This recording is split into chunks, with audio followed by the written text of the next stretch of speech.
aujourd'hui j'avais envie de vous faire une petite critique de Destination Finale 6, le Bloodlines, celui qui est sorti cette année.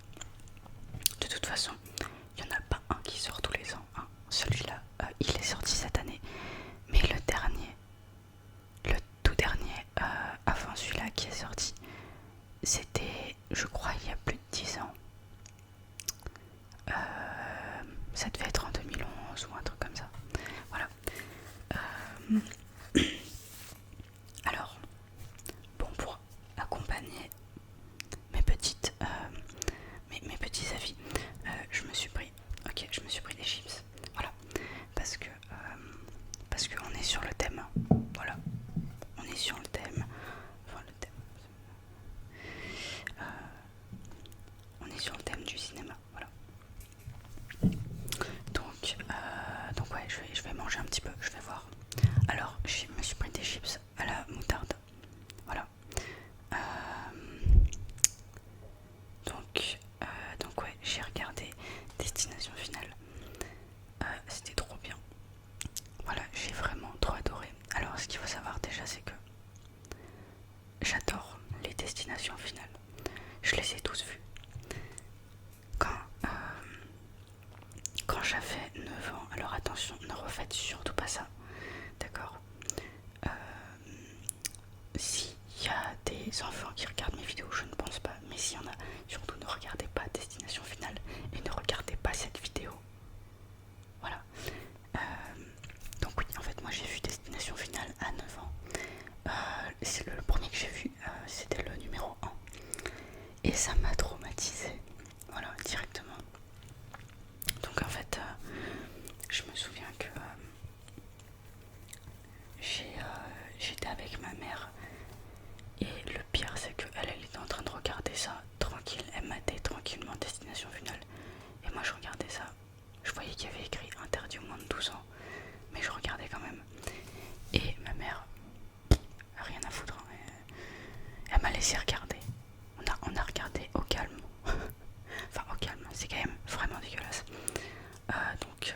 Ouais, je me souviens que ça m'avait particulièrement traumatisé là, le truc avec l'avion. De toute façon, tout m'a traumatisé dans ce premier épisode.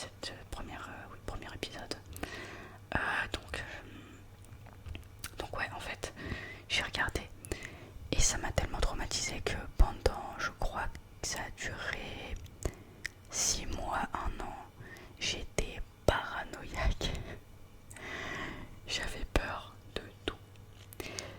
Genre, je voyais un truc, je voyais une casserole en train de cuire, je sais pas, des saucisses.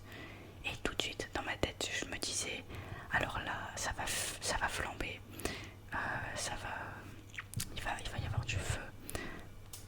Et du coup, il va y avoir un incendie, ça va déclencher un truc, et on va tous mourir. J'imaginais toujours un truc de fou. Donc voilà, il y avait ça. Et après, j'ai revu Destination Finale 1 vers 10 ou 11 ans, je me souviens plus. Et en fait, quand je l'ai revu, je me suis dit, tiens, c'est bizarre. Enfin, dès le début, je me suis dit, tiens, c'est bizarre, j'ai l'impression de l'avoir déjà vu ce film. Et en fait, c'est au moment où le gars, il avait sa vision. Et qu'il a dit, ouais, ça c'était vraiment au début, attention, tout le monde sortez de l'avion, vous allez tous mourir. Bah, c'est là que je m'en suis souvenu. Et là, j'ai tilté. Et j'étais devenue parano encore une fois. Ça a duré pendant quelques mois. Alors c'était plus... Enfin, ça avait plus duré pendant 6 mois, ça a duré pendant... Allez, 2-3 mois. Voilà. Donc après, j'avais trop envie de voir la suite. En fait, c'était vraiment dégueulasse. C'était vraiment dégueulasse, mais il y avait un truc de... On a envie de savoir, on a envie de voir. C'est dégueulasse, mais on a envie de regarder. Et en plus, moi, à chaque fois que je regardais Destination Finale, bon, ça me l'a pas fait avec le 1 parce que je savais, mais en fait, j'ai continué à regarder le 2, le 3, etc. Et à chaque fois, je me disais, là c'est qui le prochain. À chaque fois j'essayais de chercher, de trouver des indices. Et ouais, destination finale. Ce qui est kiffant, c'est que en fait on se fait des plans dans la tête. On se dit tiens, là il va se passer ça, là il va se passer ça. Et des fois ça arrive, mais des fois ça n'arrive pas. Des fois on pense à un truc et en fait c'est complètement à l'opposé de ce qu'on s'était imaginé. Et c'est ça que j'adore aussi. Donc bref, revenons-en à Destination Finale 6. Donc dans Destination Finale 6, oh mon dieu, c'était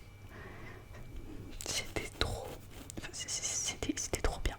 Bon, je vais parler de mon moment préféré.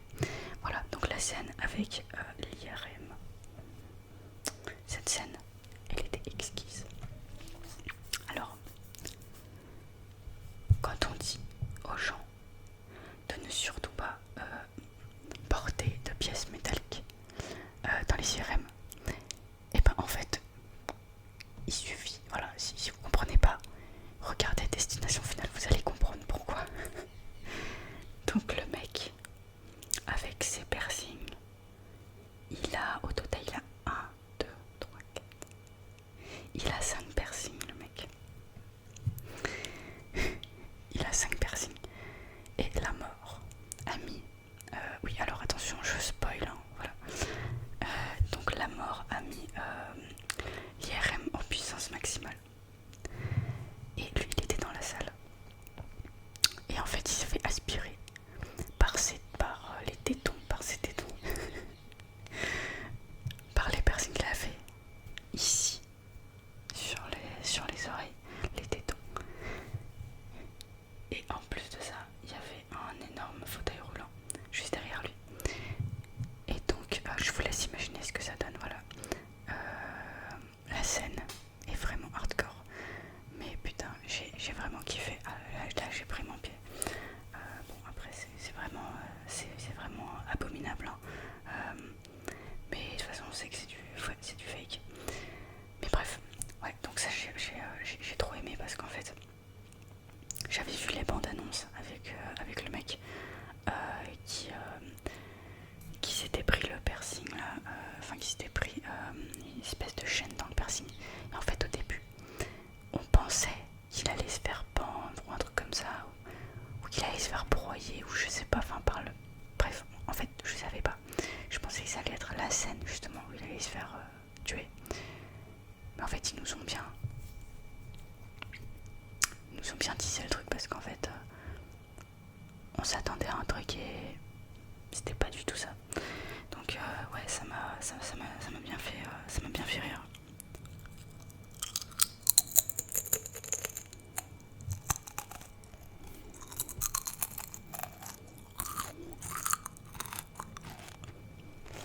Enfin bref, elles sont pas mauvaises ces chips.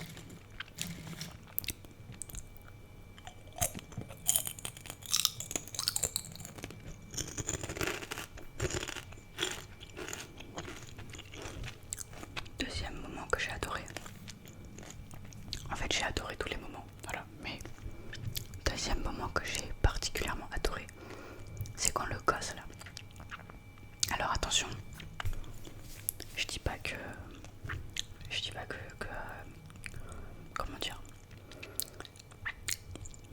c'est pas de la violence envers les gosses ou quoi que ce soit, mais en fait il y avait dans la scène du début, il y avait un gamin qui s'amusait à balancer des pièces en haut de l'espèce de Skyview là.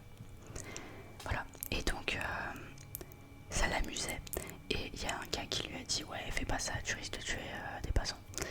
Et le gosse, il a répondu, enfin en fait il a dit ouais, y a pas de souci, etc. Mais en fait il a balancé quand même la pièce derrière. Donc en fait le gamin, ça lui faisait rire de buter des gens. Voilà. Et donc en fait un petit peu plus loin dans la scène, alors déjà le Skyview il a fini par s'effondrer, hein. C'est totalement absurde parce que c'est sa petite pièce de merde qui a fait effondrer une infrastructure structure gigantesque. Donc bon, bref, voilà. Et le gamin il s'en est sorti, genre il a réussi à utiliser les sorties de secours, à descendre. Sauf qu'il s'est fait buter par le piano. Et du coup, ah putain, c'était trop marrant. En fait, il y a des morts parfois qui sont tellement satisfaisantes. C'est pareil, le mec avec le piercing, il arrêtait pas de dire ouais, moi je suis immunisé, etc. Et au final, c'est lui qui a la pire mort. C'est lui qui souffre le plus. C'est vraiment drôle parce qu'en fait, il joue sur ça justement. T'as des personnes qui s'amusent avec la mort. Et en fait, avec la mort, il faut pas s'amuser parce que à la fin, c'est la mort qui gagne. Voilà. Une autre scène que j'ai particulièrement aimée, c'est quand il y avait l'acteur. Alors je crois que c'est Tony Todd. Donc celui qui a joué dans Destination Finale 1 et qui a apparu au moment où il était oui, c'était dans la chambre mortuaire, je crois. Et en fait, ça m'a fait rire parce qu'à un moment donné, il a enlevé un piercing comme ça, là, avec une pince. C'est assez dégueulasse. En fait, il y avait pas mal de petites références. Il y avait pas mal de petites références aux anciennes Destinations Finales dans le 6, voilà, donc notamment celle-là. Et donc bref, ouais, donc il y avait donc cet acteur-là qui avait joué aussi dans Candyman. Donc Candyman, c'est un film d'horreur aussi. En fait, t'as, je sais pas, des gosses qui s'amusent à dire Candyman 3 fois devant le miroir, et là il y a Candyman qui apparaît avec le ventre ouvert et des abeilles qui sortent pour venir tuer, voilà, tuer les gens qui disent ça. Ça c'est drôle aussi. J'avais vu Candyman, alors je me souviens plus si je l'avais vu quand j'avais 7 ou 8 ans, peut-être par là, mais en tout cas je connaissais l'histoire et je l'avais vu après vers 14-15 ans. Les films d'horreur, les vieux films d'horreur, il y en a pas mal que j'ai vus. Ils sont vraiment très bons, il faut les voir. Donc ouais, du coup quand j'ai vu l'acteur, ça m'a fait tellement plaisir. Et puis je sais pas, ça faisait un petit peu la boucle est bouclée. Voilà. Je pense pas qu'ils vont faire, enfin ils vont peut-être en faire un 7ème de Destination Finale. Mais ce serait bien qu'ils s'arrêtent là. Parce que pas dans les autres, il y aura plus Tony Todd alors qu'il apparaît souvent. Parce que j'ai appris qu'il était décédé, alors je crois l'année dernière. Paix à son âme, franchement c'est dommage. Enfin, quand j'ai appris ça, j'étais assez triste.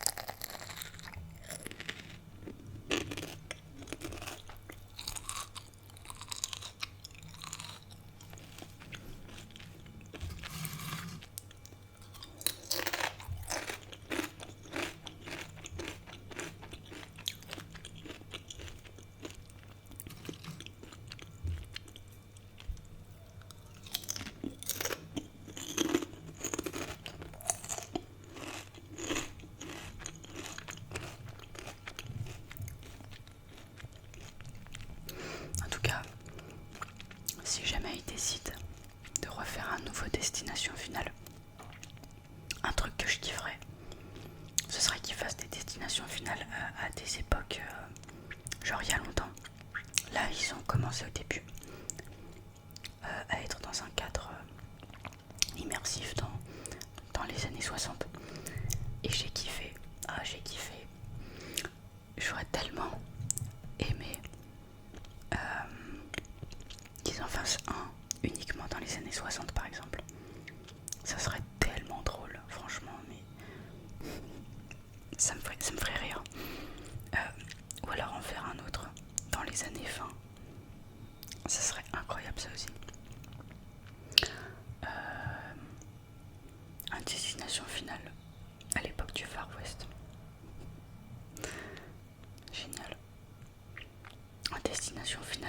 ménage. Putain. Non mais des fois je me dis que en vrai il y a moyen de faire pas mal de trucs. C'est-à-dire qu'en fait tu reprends le concept de base, une vision, puis ensuite tout le monde qui crève. Et puis tu le ramènes à... Tu fais ça à l'infini avec tout un tas de choses. On peut dire voilà, destination finale, voyage dans le temps. C'est un peu ce qu'ils ont fait. Mais ils peuvent aller encore plus loin là-dedans. En vrai, je pense que ça sera pas le dernier destination finale. Mais ce qui est dommage, c'est qu'il n'y a plus Tony Todd. Voilà. Parce que c'est vraiment lui qui... Je sais pas comment dire, mais moi, la première fois que je l'ai vu, je me suis dit, ah, c'est lui la mort, c'est lui qui contrôle tout, c'est lui qui sait tout. Bon, finalement, dans l'épisode 6, on a compris qui c'était. On a compris qu'en réalité, c'était un enfant qui a été sauvé par la vieille qui vit dans son espèce de manoir là, une espèce de château bizarre, hanté par la mort, et qui au final a des enfants. Et donc la mort s'attaquait en premier à cette vieille et à ses enfants avant d'attaquer le dernier. Voilà. Et donc en fait pendant tout ce temps-là, la vieille, tous les jours en fait, elle se battait contre la mort pendant que les autres pouvaient vivre leur meilleure vie. C'est assez incroyable. Franchement, je trouve que c'est bien trouvé. Je trouve que c'est plutôt bien fait au niveau de l'histoire.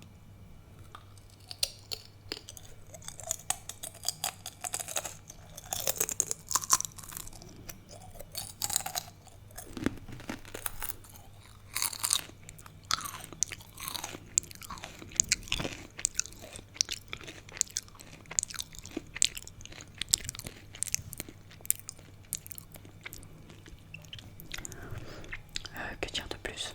Il y a beaucoup d'humour. Je n'ai pas retrouvé l'humour dans les autres épisodes.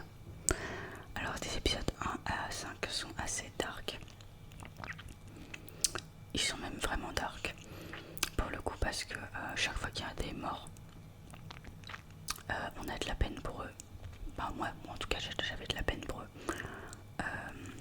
Il y a vraiment... Il n'y en a pas vraiment. Alors si, le gars qui se fait décapiter dans le premier épisode, j'avais pas vraiment de peine pour lui. Le gars... alors attendez, c'était quel... dans l'épisode 2. Non, dans l'épisode 2. Ah, franchement, le Destination Finale 2, il est difficile à voir parce que franchement, il y en a aucun qui mérite de mourir là-dedans. Voilà, ça me fait mal de les voir crever à chaque fois, mais dans l'épisode 3, il y en a deux qui méritent de crever. Il y a le chauve. Je l'appelle le chauve, mais c'est tellement horrible. Hein. Bon, le mec qui était un peu pervers sexuel, lui là. Celui qui avait sa caméra dans les montagnes russes, espèce de débile. Et bah lui, à chaque fois, c'était genre, dans mes souvenirs, c'était le genre le gars, ouais, il est invincible. Ou alors je confonds avec l'autre. Il y avait un gars, genre, qui était à la salle de muscu, qui se croyait invincible. Et il y avait un autre gars, c'était genre le gars qui ne croyait pas à la mort. Voilà. Donc il y avait ces deux-là. Honnêtement, ces deux-là, pour moi, ils méritaient de crever. Voilà. Après, dans l'épisode 4, alors je me souviens plus. Je crois que oui, il y avait un gars. Alors je sais plus si c'est 4 ou 5. Mais il y avait un mec. Il se comportait pareil, comme un connard. Et à la fin, il s'est fait aspirer les intestins par le cul dans une piscine. Mais c'était dégueulasse. Mais je me souviens encore de ça. Ça m'avait traumatisé parce qu'en plus on voyait genre l'intérieur de son corps qui se vidait. C'était dégueulasse.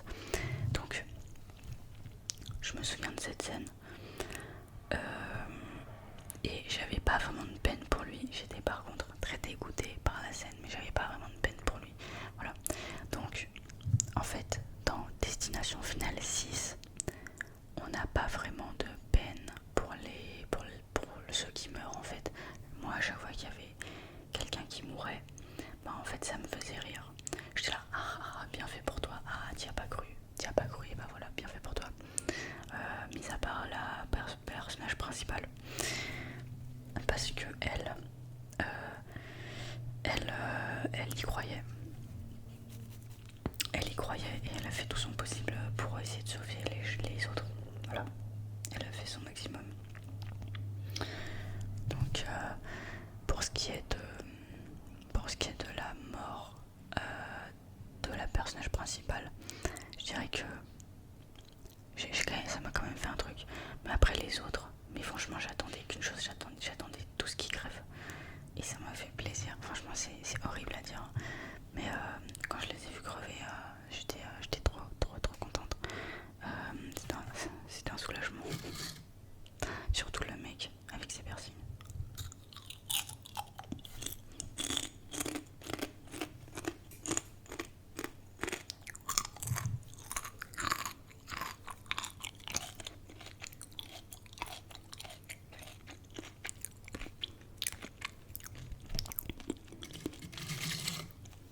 Je réfléchis à ce que je pourrais rajouter.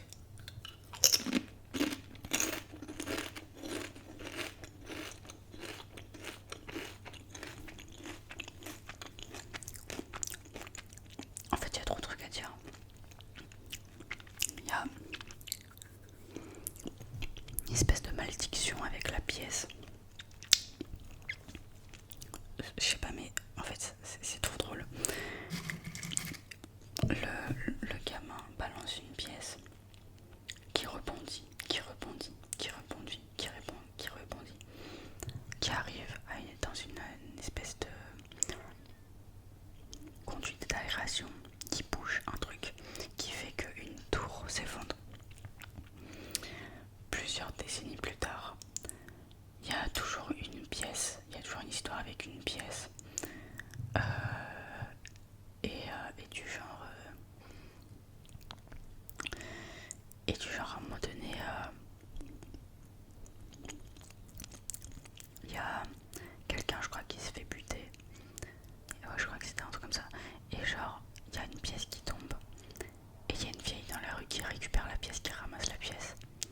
Qui après redonne la pièce, genre plusieurs jours, semaines ou mois plus tard. Dans un bal ou je sais pas quoi. Et c'est genre la pièce qui porte malheur. Et à ce moment-là, il y a les deux qui crèvent. Enfin, en fait, c'est tellement parti loin. Des fois, il y a des trucs. C'est pour ça que ça me fait moins peur. C'est parce qu'ils prennent ça à la rigolade. Mais des fois, il y a des trucs qui sont improbables. Vraiment.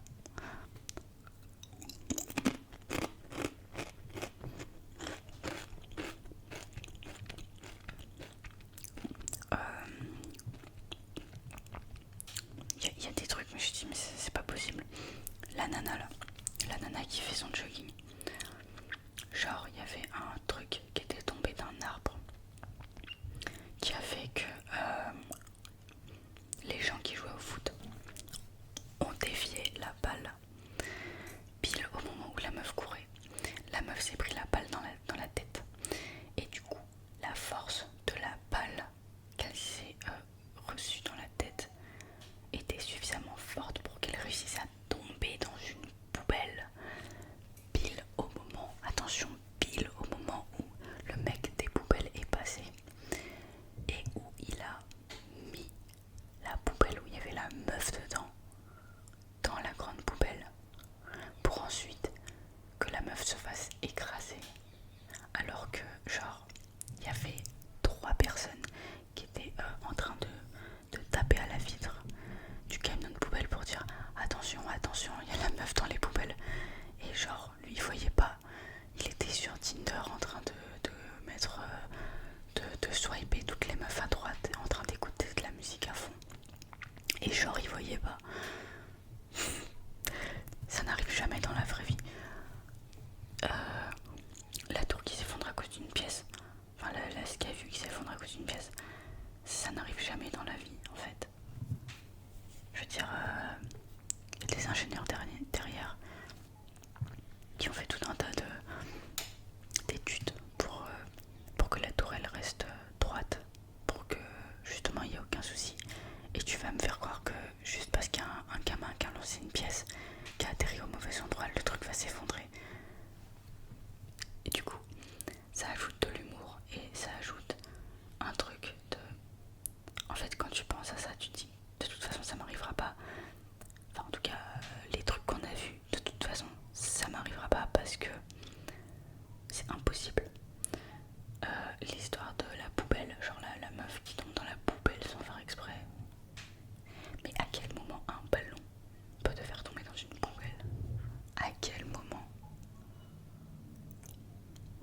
c'est bizarre. Et puis c'est pareil, la machine à la tondeuse à gazon qui s'active toute seule comme par magie parce qu'il y a un truc qui est tombé sur un autre truc, qui est tombé sur un autre truc, qui est tombé sur un autre truc, qui est tombé sur un autre truc. Pile au moment où le gars est par terre, pile au moment où le gars il tombe, le mec tombe par terre et puis à ce moment là, boum, la tondeuse elle va sur lui. Enfin, faut arrêter les conneries. Je veux dire, la probabilité que ça arrive. Mais c'est ça qui fait que on aime Destination Finale, c'est parce qu'en fait tout ce qu'on voit, bah en fait ça n'arrive jamais. Alors c'est pas arrivé, mais faut vraiment y aller fort. Mais là, surtout dans celui-là, j'ai remarqué que les morts étaient tellement improbables, tellement what the fuck, que ça devient fantastique. Là ça devient même impossible. Enfin, de toute façon c'est fantastique, c'est improbable. Mais là pour le coup c'est vraiment improbable. Je sais pas, je pense à par exemple dans Destination Finale, dans Destination Finale 1, il y a un mec qui finit pendu. On va dire que c'est probable, ça peut arriver, pendu sans faire exprès. La manière dont ça a été fait, alors c'est très bizarre, mais bon, pourquoi pas. Mais là, le truc avec la poubelle, ou alors la scène de fin où ils se prennent les rondins de bois dans la gueule, ça c'était à mourir de rire aussi.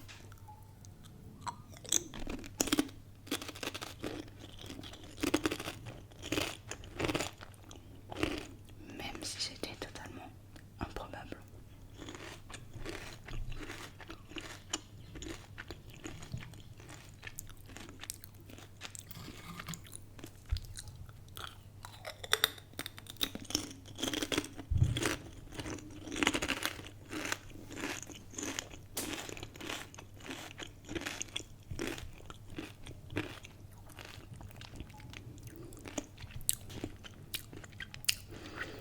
Donc voilà, pour conclure, j'ai beaucoup aimé Destination Finale 6.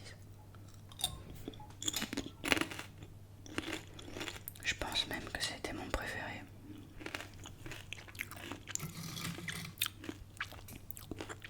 Parce qu'il est original, parce qu'il est drôle, parce qu'il est actuel aussi, je pense.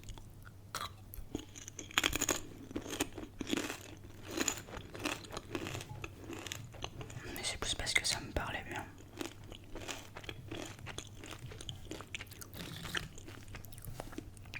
Donc voilà, si vous avez envie d'aller le voir, vous pouvez y aller. Après, si vous connaissez vraiment pas du tout, je vous conseille quand même de regarder les épisodes de 1 à 5. Bon après, si vous êtes à ce stade de la vidéo, je pense que vous n'aurez pas forcément envie d'aller les voir parce que je vous ai déjà tout spoilé. Voilà, mais bon. Si vous aimez bien les films d'horreur comme ça, des films un petit peu marrants, vous pouvez toujours. Voilà, je vous conseille de regarder quand même les 5 premiers épisodes. Surtout que entre le 1 et le premier, il y a une petite histoire sympa. Bon après, l'histoire à chaque fois elle est la même, mais il y a un petit fil conducteur quand même. C'est assez marrant. Voilà.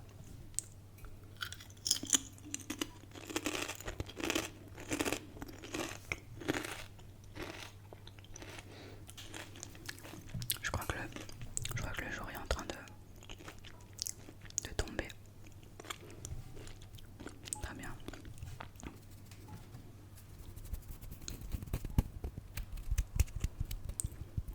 Okay. Donc voilà, c'était pour ma petite critique avis. Bon, j'ai raconté ma vie, hein, voilà. Mais j'espère que vous avez apprécié malgré tout.